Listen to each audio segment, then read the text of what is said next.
Agora, vamos à sequência mostrar exatamente o que acontece com o mercado de soja. Na sequência, a gente entra com Brandalize novamente. Vamos às cotações da soja na Bolsa de Chicago. Gleidson, vamos dar uma olhadinha como é que está lá. Vamos às cotações, Gleidson.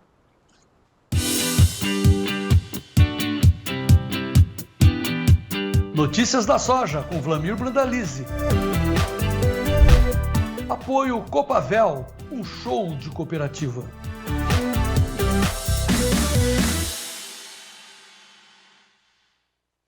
E as cotações aí estão, né? Tudo no vermelho, praticamente Chicago hoje a 10 dólares e 46, pressionada a soja, 0,17 de queda. Na B3, negociações, aliás, Chicago, todas as posições, coloca para gente, Gleidson. Tá aí. Julho, 10 dólares e 46, agosto, 10 dólares e 42,50, setembro, 10 dólares e 25,50, novembro, 10 dólares e 32,75, soja cai. Na B3, sacas em dólares.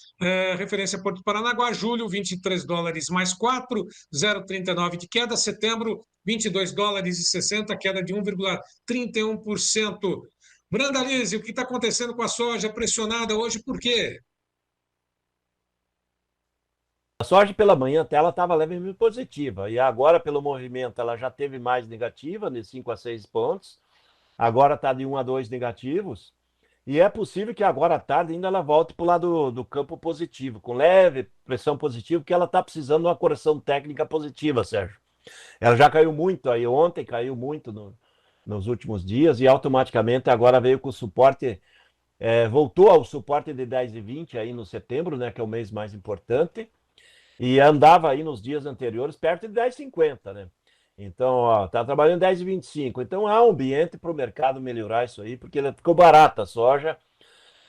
Não tem notícia positiva nesse momento, porque não tem presença de China comprando nos Estados Unidos, ainda não voltou às compras nos Estados Unidos. E com isso há um apelo do mercado de faltar notícias positivas. A condição da safra americana segue com o plantio, né? Agora com menos chuvas do que na semana passada, e não está com indicação de inundação, nem encharcamento, a condição melhorou dos campos americanos, o plantio segue forte agora nessa semana, plantando dentro da janela ideal.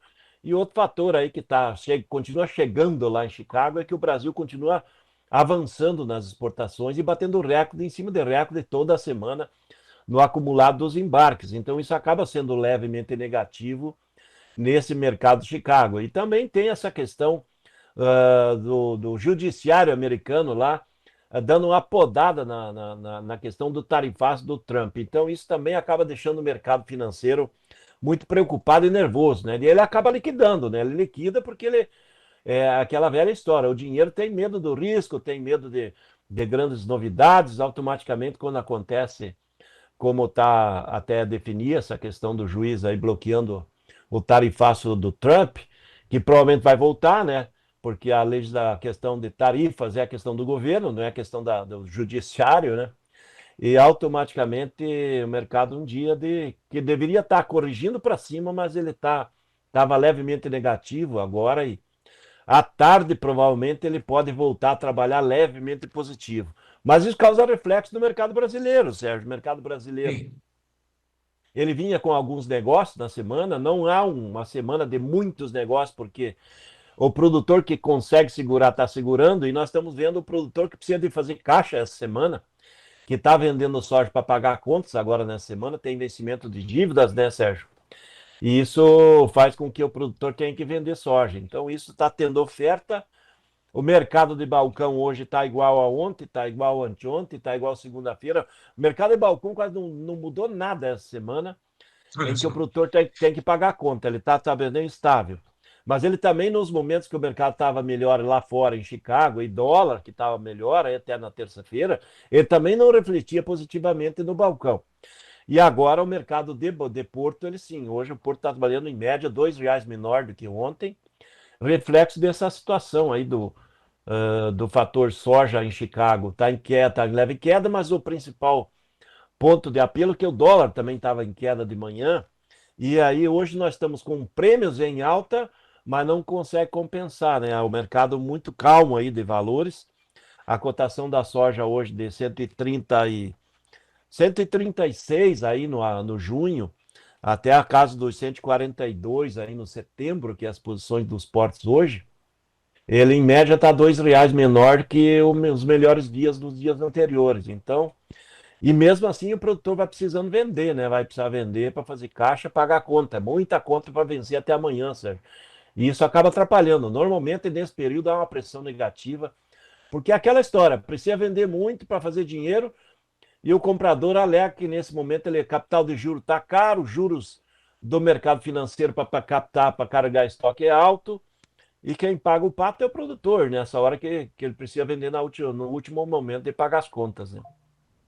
Se essa oscilação está ocorrendo, acontecendo hoje, que ainda é dia 29, dia 30, portanto, amanhã, último dia praticamente do mês de maio, o mercado deve também ter uma forte volatilidade, porque a atuação de fundos geralmente acontece isso, né? Liquidação de posições, né? Pagamento de contas, último dia do mês sempre é um pouco mais tenso, né? Mas esses preços, cotações, estão num bom patamar, dá para poder considerar isso ou não, Brandão? Olha, Sérgio, se a gente comparar com o ano passado, está melhor. O mercado de Chicago está melhor, mercado de Porto levemente melhor também. Mas temos fundamentos melhores aí para trabalhar melhor que tá. Tanto lá fora em Chicago, o mercado deve reagir à frente, como no mercado brasileiro também, né? A questão é que agora é pagamento de conta e o produtor precisa vender. Nesse momento nós temos aí mais ou menos perto de 107 milhões de toneladas de soja negociada, e aí nós teríamos perto de 63 milhões para negociar. Então, o ritmo das vendas, em volume, é o recorde histórico. O volume negociado, como a gente está com o recorde histórico de embarque na exportação. Mas temos muita soja ainda para negociar, né, Sérgio? Por isso que a pressão da indústria compradora interna está bem lenta. Ela não está preocupada com a questão da oferta de soja, porque ela sabe que tem muita soja na mão do produtor. Temos 63 milhões de toneladas, mais ou menos, com o produtor. E é um grande volume, isso é equivalente à safra da Argentina, do Paraguai, Uruguai, tudo junto, e ainda sobra mais soja aqui do que o conjunto da produção deles. Então, esse é o momento de dívida do produtor. Passando as dívidas, nós vamos ver uma pressão menor do produtor vendendo, de venda, e aí talvez o mercado comece até a dar uma melhorada. E tanto o prêmio como o Chicago, o dólar, aí o ambiente começa talvez começar a trabalhar um pouco mais a favor do produtor aí depois que passar essas dívidas. Tá certo. Antes de finalizar contigo, só antes de falarmos do mercado do milho, quer dizer que vendas antecipadas dessa safra nesse ano também menores? É isso que dá para poder concluir do que o ano passado? Não, a comercialização em si está bem Ah, adiantada, sim. Sérgio. Está adiantada. Uhum, Nós estamos com recorde uhum. histórico de venda de volume. Estamos com Sim. 60 e poucos por cento da safra negociada, é um volume bem acelerado. Como a safra foi recorde, está sobrando bastante soja. Então, isso é o ponto importante. Ainda precisa vender muito e o mercado comprador sabe disso, né? Então, é essa a situação. A safra nova, 25, 26, essa está lenta a comercialização. Os produtores ainda estão esperando números melhores, está esperando para ver para frente. Então a comercialização da safra nova ainda está começando a ganhar ritmo, mas ela normalmente em maio ela ganha fôlego, né? Tem muita troca de soja por insumos nesse mês de maio e junho, que são meses que vendem muito insumo baseado na safra nova da soja.